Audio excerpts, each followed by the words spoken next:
lakini mimi simfanyaje, simpendi. Mimi nakaa naye kwa ajili ya kukwepa kule nyumbani. Bahati mbaya nikabeba ujauzito, lakini nikaona nimueleze nani. Ilikuwa kwa muda gani mmekaa pale mpaka ukapata mimba? Mwaka na hisi ilikuwa ni kama maana 7-8 mpaka unabeba mimba, si ni kwamba tayari mmeshakaa muda mrefu. Yes. Nikabeba ujauzito.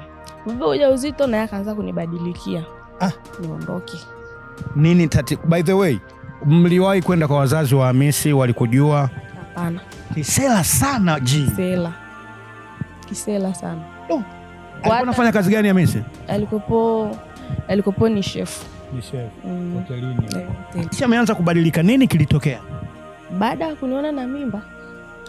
Kwa kwamba nilivyokuwa mimi nimebeba ile mimba nikopo sioneshi. Na mimi nilikuwa sijijui. Bado mdogo. Kwa na mimi mpaka ile navyokuwa naye mpaka yani ninavyobeba ile mimba mimi sijui kuonaga siku zangu. Mimi kitu sijui chochote. Umeona? Yaani Gaji bwana kamekaa miezi kibao hata siku zake akapati akajui chochote. Yaani mpaka mimi namaliza la 7 sijawahi kuona. Kwa hiyo sijui chochote. Sasa akana niambia niondoke. Yeye ni Muislamu kwa anataka afunge. Kwa hiyo lazima Ramadhani. Anataka afunge. Kwa hiyo niende nyumbani. Sasa mimi naendaje nyumbani? Goli limeshaanza kuonekana bado. Limeshaanza kuonekana, ni kubwa hapo tayari na miezi 6. Tena kilichofanya mpaka nikajua, nilienda duka la dawa. Nikamwambia yule dada duka la dawa, minyoo yangu ni mikubwa. Kwa hiyo nataka dawa ya minyoo mikubwa maana ina kishindo. Si unajua sasa tayari sijui ndo mtoto anacheza. Kwa hiyo unajua ile mtoto anapocheza minyoo. Mimi nikajua ni minyoo. Anaitwa Ji. Mimi nikajua ni minyoo. Akanambia minyoo gani? Nikamwambia nataka dawa minyoo mikubwa. Akabidi sasa niangalie mara 2. Kwani hiyo minyoo yako ikoje? Nikamwambia ni kwanza hapa nimekuja ni nimelegea ni nimechoka. Yaani mimi kulala siku nzima kwangu sawa. Na pengine unaweza ukalala hata usile. Sina yaani natema tu mate, lakini sasa sijui ndo kama ndo na mimba yenyewe sielewi mimi. Akanambia hebu tupime kitu fulani. Tupime nini? Kweli mimi sikwaza, nikamwambia tupime. Najiamini kabisa, tupime. Kupima ni hata hajakawia hata dakika 2 tayari mistari ishachora. Akaniambia ukishaona hapa hivi 2 ni unayo, ingechora mmoja ni hauna. Tena unayo kubwa sana. Kliniki umeanza. Mimi ikabidi sasa nirudi kwa huyu mhusika. Mhusika yeye kumweleza. Ndio sasa ananiambia nenda kwenu, mimi nataka nifunge. Ambapo sasa ndio imekaribia ni siku kama wiki ijayo. Nilifungua. Wiki ijayo anatakiwa afunge. Kwa ruhusu kukaa na mwanamke. Kwa sasa na tayari watu wameshanizoea pale. Afu yeye akawa anawaambiaje watu, huyu ni mdogo wangu. Yeye akawa anawaambiaga tu mdogo wangu kwa kwamba si ni mdogo. Kwa nini kumueleza mtu ni alikuwa anaongea. Na alikuwa ni mkubwa. Yeye ni mkubwa Ni mkubwa kama tuseme Kaduma hivi. Afu kadogo. Kwani kumueleza mtu huyu ni mke wangu ngumu. Na mimi nikasisemi mkakaangu. Ndio jinsi tulivyokuwa tunaishi. Kama hichi kichwa hichi toka kadogo noma na nusu yake. Kwa mimi nilienjoy ile maisha kwa sababu nakaa kwa amani. Sisumbuliwi, yani moyo wangu kwa unaridhika, ni sinyanyasiki. Kwa hata kama nisipokula sala lakini naishi kwa amani. Sina mtu anayenitesa. Kwa hiyo ananiambia mimi wiki ijayo nataka nifunge, tafuta utakuwa uende kwa. Nikamwambia sasa mnaendaje kwetu? Mimi nikamwambia Hamisi kashajua una goli au hajui? Nishamwambia. Na si inaonesha. By the way, yule dada pale alikupima akasemaje? Akanipima akaniambia ni kubwa kabisa. Kwa kwamba mimi nilimwambia sana sio sana vitu vinakimbia huku yani vishindo. Kwa kwamba sijui kwa na miezi. Maana nilikumbuka nilienda miezi 3 nikajifungua. Kwa kana ananiambia ondoka. Sasa imefika hiyo siku ananiambia ni wiki ijayo. Hiyo wiki ilipofika ananiambia kesho ndo Ramadhani inaanza. Akaniambia sasa amekuja asubuhi. Ananiambia toka nje mimi nifunge mlango wangu. Nikabidi sasa pale nje kulikuwa kuna kama duka la ushonaji ambao ni hawa ambao wanaoendaga nao msikitini. Basi wale walikuwa ni watu ambao ni waungwana. Akamwambia sasa utamfukuzaje? Na kweli mtoto tu ulikuwa unakaa naye.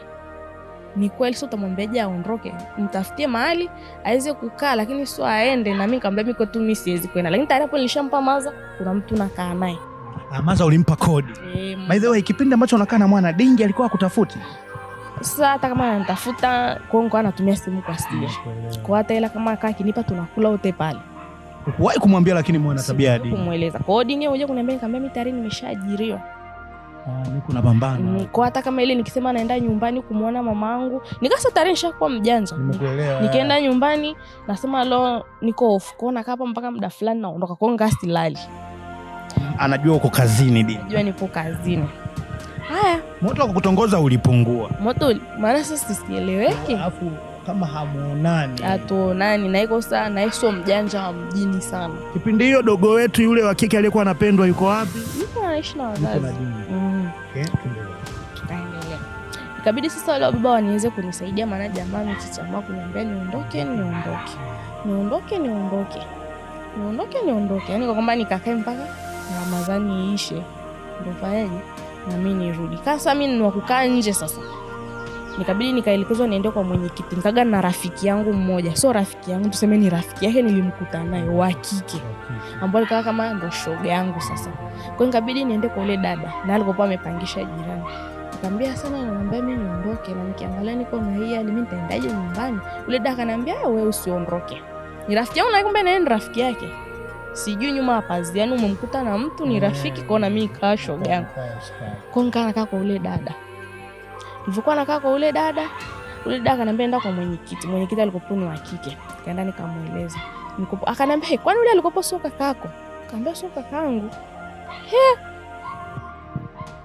Ikabidi sasa anipeleke kwa yule kaka asubuhi. Kajifungia ndani tayari kashaanza zake Ramadhani.